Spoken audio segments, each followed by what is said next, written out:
Hi, everybody. I'm Brittany Lewis with Forbes Breaking News. Joining me now is Chase Oliver. Chase, thank you so much for joining me once again. Thanks for having me back, and it's a pleasure to speak with your audience. I want to extend first a big congratulations. You are the Libertarian Party's presidential nominee. This was decided at a convention last week. So talk to us about that experience. Well, it was a very long day in the convention hall. It was 11 hours, I believe, of voting. And after the seventh round, we came out on top, formed a unity ticket with our running mate, Mike, doing media and preparing our volunteers to do the great work of neighborhoods across America via door knocking, text banking, and phone banking. And we're really ready to energize our party and move forward into the general election season. So let's talk about your running mate, Mike Tremont. What made you decide to have him on the ticket there? What's he bringing?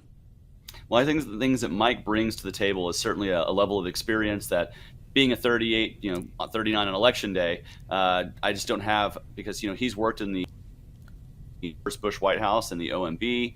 He's been an economist who has taught, libertarian economics to students and lectured. And then also, as a police accountability activist, it's kind of like the odd couple having someone who has been a police officer for 10 years on your ticket. But the truth is we're very much, I just think Mike gets to speak that to audiences that maybe wouldn't be receptive to hearing it from an activist, but hearing it from somebody who's actually been on the beat, he complements that message quite well.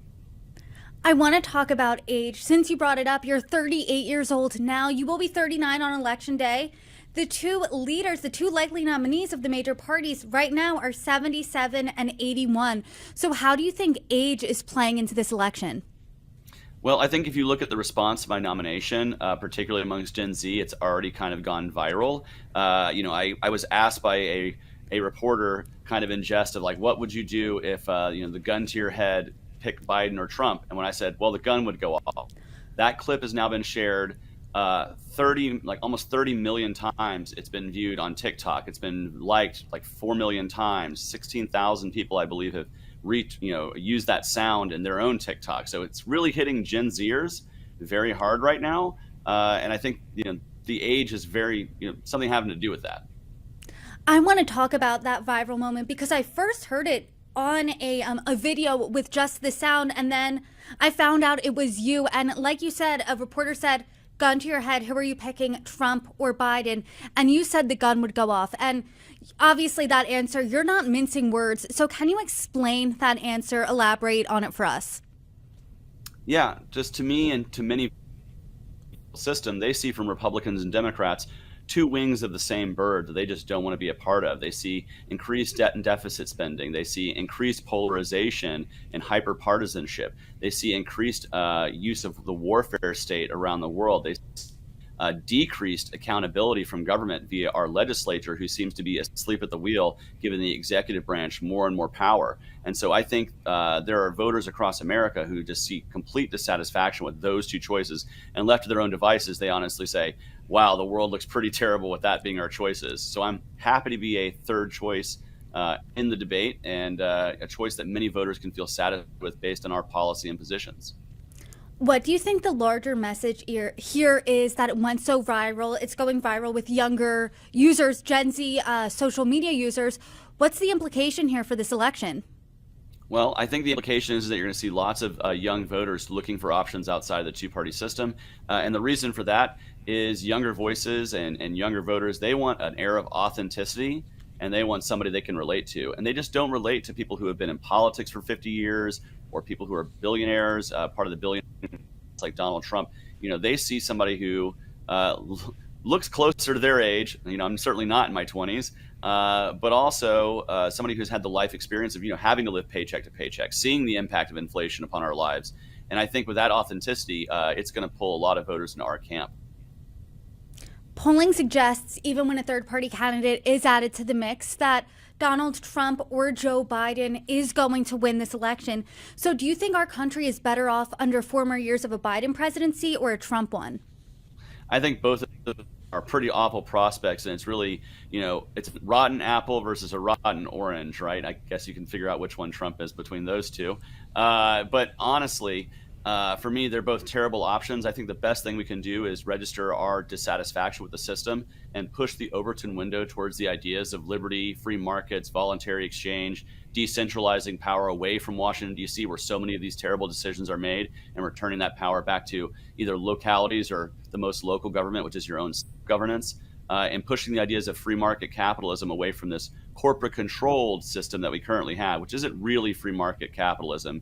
Much of this may have leftists who think that this is. This is actually cronyism. We really need true free markets. Many pollsters that I've talked to are saying that the election is going to come down to independence. What do you say to people who are open to the idea of being independent, maybe voting for a third-party candidate, but they don't want to feel like they are spoiling that election? What do you say to them? Well, I've always said you can't spoil something that's already rotten, and that's a two-party system that enjoys record. When you get polled on how well they like Congress or how much they like the president, we're at record low approval ratings throughout my adulthood. It's just been going further and further down. And so you can't spoil something that's already rotten. The only thing you can do is be bold, step outside of the norm, demand better choices, and more voices. If you don't do that, you're going to continue to get the lesser of two evil argument continues to get us more and more evil into our system. And I think the only way to reject that is to be bold and truly be independent. If you're an independent voter, be as independent as possible and step outside of the two-party system. Register your dissatisfaction with the political kayfabe that is the two-party system. What voters are you specifically looking to appeal to? What voters do you think are most susceptible to peeling off from Democrats, peeling off from Republicans, and voting Libertarian? Well, in addition to Generation Z, which I think is primed to be, I think the communities that are most often ignored by our two-party system are the people we need to be hearing. Communities that don't have a lot of money, communities that are often most under the thumb of authoritarianism, which is often, again, people without means in the communities of color, both black and brown faces who routinely are more abused by our police state, whether it's the Border Patrol or the neighborhood beat cop. I think these are the people that we need to be reaching out to, who are traditionally ignored, as well as a lot of other subgenres and communities that are regularly hated on by. What is your elevator pitch for people to vote Libertarian? Because as you're saying, a lot of voters are dissatisfied by the 2024 election, basically being a sequel of 2020. So people are very familiar with Democrats. People are very familiar with Republicans. What's the Libertarian pitch? My elevator pitch is quite simple. If you're living your life without force, fraud, coercion, theft, or violence, your life is your life, your body is your business, and your property is your property. It isn't mine, and it's not the government's. And I think that's a message that if everyone lived with that common grace to give each other that respect, we'd be more free and more prosperous as a nation. I want to talk about some recent news that made headlines. First, about President Biden.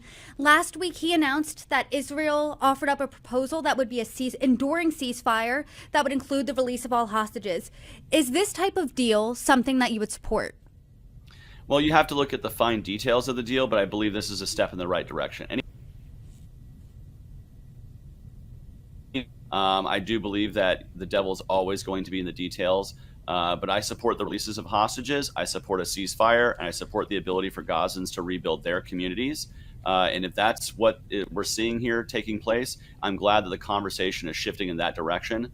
We need to continue to move our foreign policy into a direction that ends militarism and supports diplomacy and peace. And if this succeeds, I think it will be a proof of concept for every other theater of war around the world.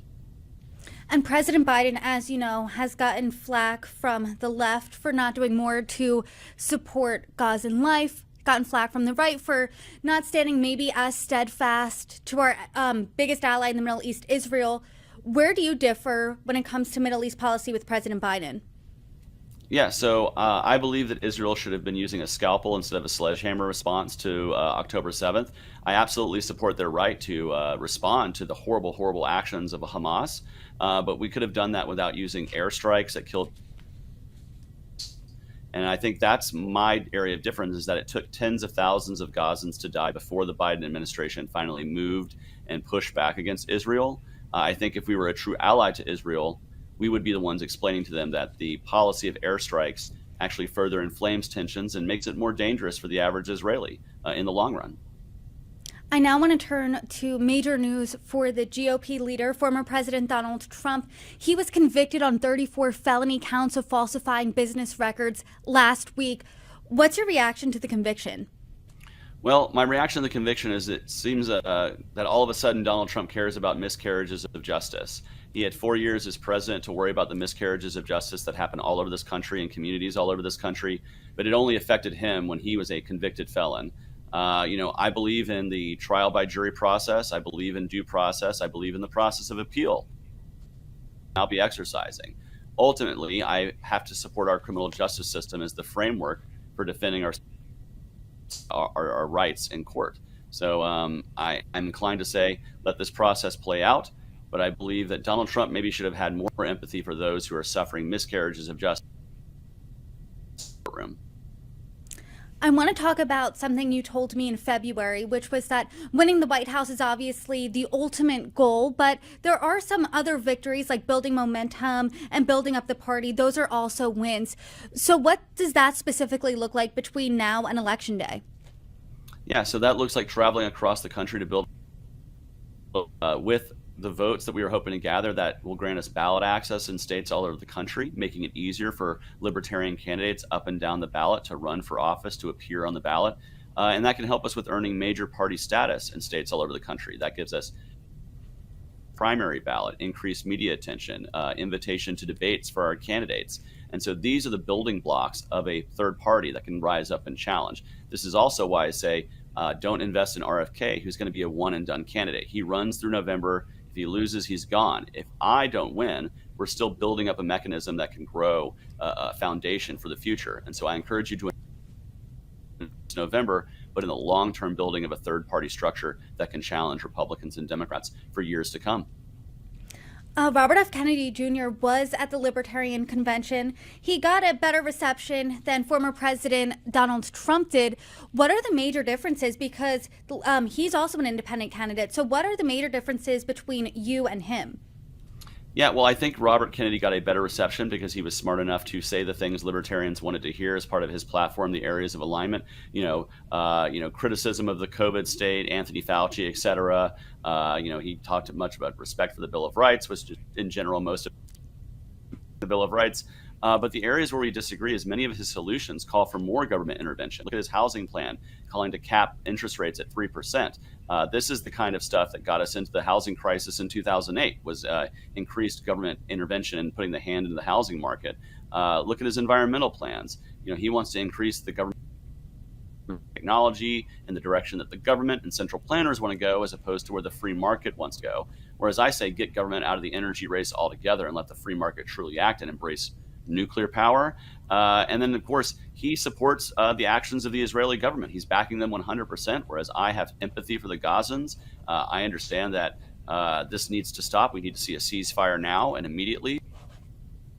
And he is full-throated backing. He's probably the most pro-Israel candidate on the stage between the four of us.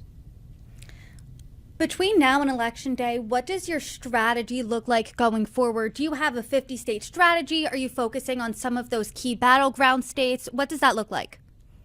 Well, unlike the two-party system that's only going to focus on a handful of battleground states, if you live in a swing state, congratulations, you're going to get to see Donald Trump and Joe Biden a lot over the next few months. But for me, I'm about running all over the country to spread our message, to build our foundation up. They're going to be completely ignored by Republicans and Democrats. In fact, I've already campaigned across all 50 states, which is something most Republicans and Democrats don't do. And in fact, I'm the first libertarian to ever get that done. And that's to be a symbol, to be indicative of the energy and enthusiasm we want to build up all over the country. So if you're in a swing state, I'm still going to see you. Being ignored by Donald Trump and Joe Biden, come out and see us. Embrace the message of liberty, and I hope to earn your vote. Chase Oliver, big congratulations again. Thank you so much for joining me. You're welcome back anytime. Thank you very much.